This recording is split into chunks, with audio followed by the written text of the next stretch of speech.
Selamat siang Bu Titik, selaku pembimbing ADS 4 saya Catherine ingin mempresentasikan hasil desain bangunan mixed use ini. Tapak ini berada di kawasan Lebak Bulus, Jakarta Selatan yang memiliki luas tapak sebesar 7.000 meter persegi dengan beberapa ketentuan yang ada pada tapak seperti KDB 3.500 meter persegi, KDH, GSB, dan juga KTB ketinggian bangunan yang hanya maksimal boleh 12 lantai.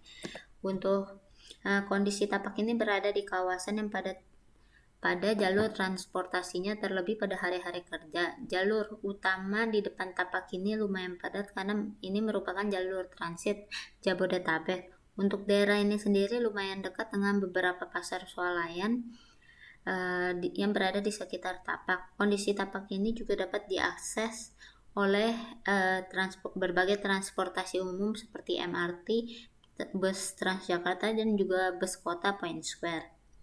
Ini merupakan stasiun akhir dari stasiun MRT. Untuk konsep bangunan Which Tower merupakan sebuah bangunan dengan konsep future mall, di mana mall bukan lagi hanya menjadi tempat untuk berbelanja, namun mall juga dapat mewadahi berbagai aktivitas masyarakat. Karena berada di pusat transit masyarakat, dapat menjadikan bangunan Which Tower ini sebagai tempat berkumpul dan juga bersantai. Bangunan ini juga didesain dengan menciptakan open space sebagai fungsi utama untuk menciptakan interaksi antara penghuni bangunan dan juga pengunjung. Kemudian ini meningkatkan multi-level area hijau untuk penghijauan dan juga membuffer panas matahari serta menggunakan rainwater harvesting dan pencahayaan alami. Kemudian ini ada masa yang pertama mengikuti kondisi tapak. Masa yang kedua ini diberikan kelengkungan pada bagian sudut untuk memberikan view yang lebih luas. Kemudian untuk masa yang ketiga sendiri ini merupakan hasil analisa dari arah datangnya matahari dan juga hasil dari analisa arah angin. Kemudian untuk di masa yang keempat ini analisa lebih mendalam untuk arah angin sehingga diberikannya diangkatnya bagian bawah bangunan untuk menambah sirkulasi angin. Kemudian untuk masa yang kelima ini berdasarkan fungsi yang ingin dimasukkan maka terbentuk bangunan akhir ini. Untuk gubahan masa ini berdasarkan hasil analisa yang telah ada, masa dapat mendapatkan hasil dari respon terhadap analisa tersebut seperti penggunaan pemanfaatan pencahayaan alami pada bagian perpus dan juga pada bagian center plazanya sendiri. Untuk di bagian lorong apartemen ini memanfaatkan pengudaraan alami dan juga pencahayaan alami. Kemudian untuk desain goalsnya sendiri dengan konsep yang sudah diterapkan dalam mendesain bangunan Which Tower, maka diharapkan dapat memenuhi beberapa goals seperti terciptanya bangunan yang sustainable dan juga dapat menarik pengunjung dalam jangka waktu panjang. Jadi apabila pengunjung yang datang tuh tidak merasa bosan dan juga ingin kembali datang lagi. Untuk itu juga menciptakan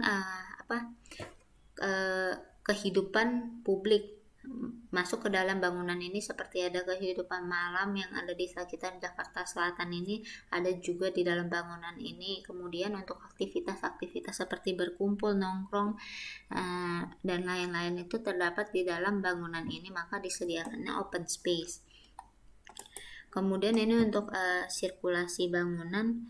Untuk panah merah ini merupakan sirkulasi untuk sirkulasi mobil.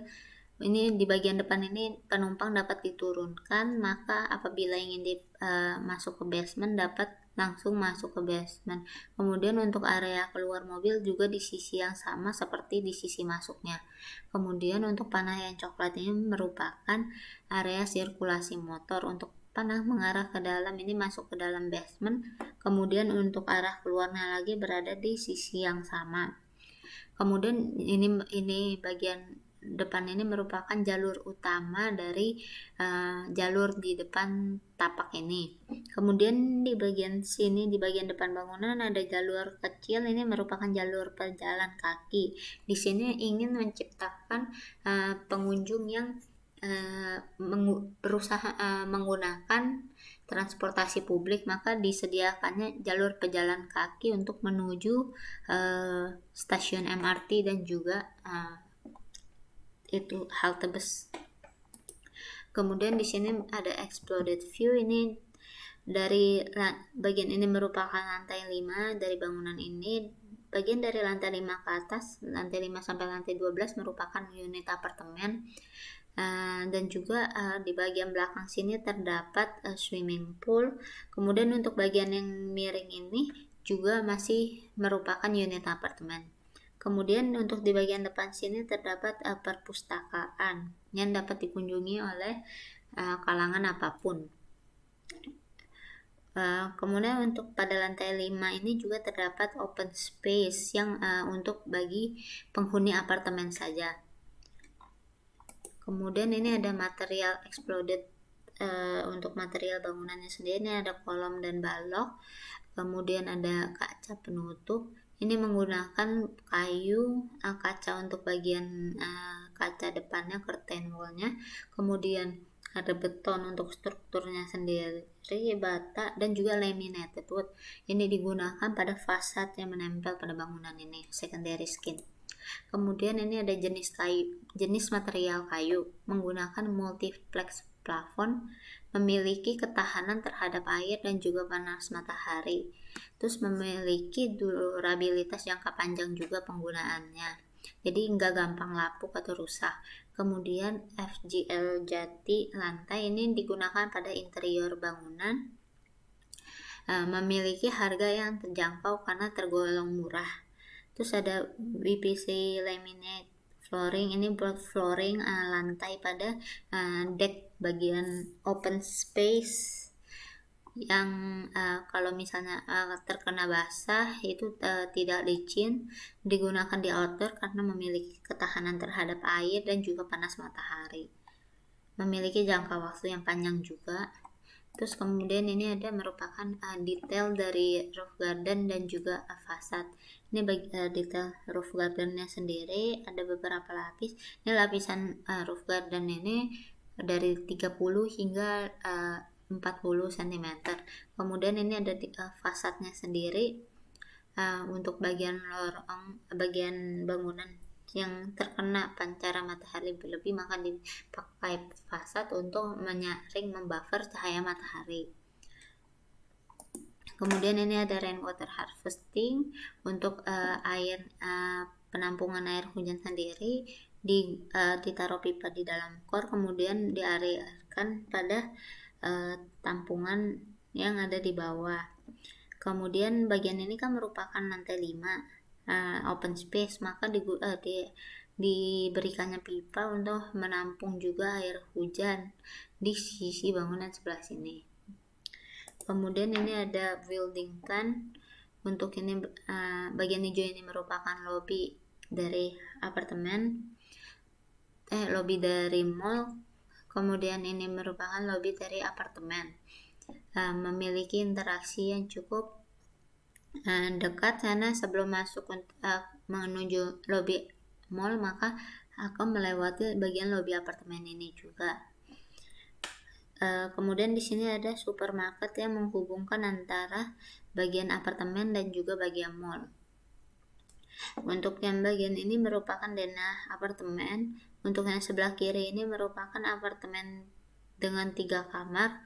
Kemudian yang di sebelah kanan ini merupakan apartemen yang berisikan 2 kamar. Apartemen 2 kamar ini ada dari lantai 5 hingga lantai 12 terdapat 56 unit apartemen. Kemudian untuk yang bagian ini ada 64 unit apartemen. Kemudian untuk yang bagian sebelah kiri ini merupakan apartemen 3 kamar yang terdapat 4 lantai. Ini Center Plaza. Dengan adanya Center Plaza ini merupakan titik kumpul antara pengunjung dan juga penghuni apartemen dengan memberikan keterbukaan terciptanya suasana inside out juga. Terus ini merupakan art gallery, dapat disewa untuk fungsi lain juga. Ini merupakan lobby area. Ini merupakan Center Plaza-nya. Untuk dari sini itu titik di mana di foto ini merupakan titik yang berada di ujung sini yang mengarah ke sini, ke bagian Center Plaza. Di bagian sana ini terdapat lobby dari shopping center. Ini itu merupakan interior apartemen. Ini apartemen 3 kamar. Ini untuk apartemen 2 kamar. Untuk exploded view-nya sendiri ini merupakan contoh dari apartemen 3 kamar. Di bagian deretan sebelah sini memanfaatkan pencahayaan alami pada siang hari, makanya digunakan curtain wall kaca. Terus ini untuk eksterior bangunan, foto di samping merupakan suasana bangunan which is tower ketika malam hari. Kedua foto tersebut merupakan foto dari yang pertama, ini rooftop garden. Bagian sini itu ada kolam ikannya. Maka terus habis itu ini merupakan Center Plaza-nya. Di bawah sini ada panggung kecil. Ini suasana dengan penerangan malam yang maksimal membuat bangunan ini kelihatan lebih mewah dan juga warm gitu. Terus sekian dan terima kasih.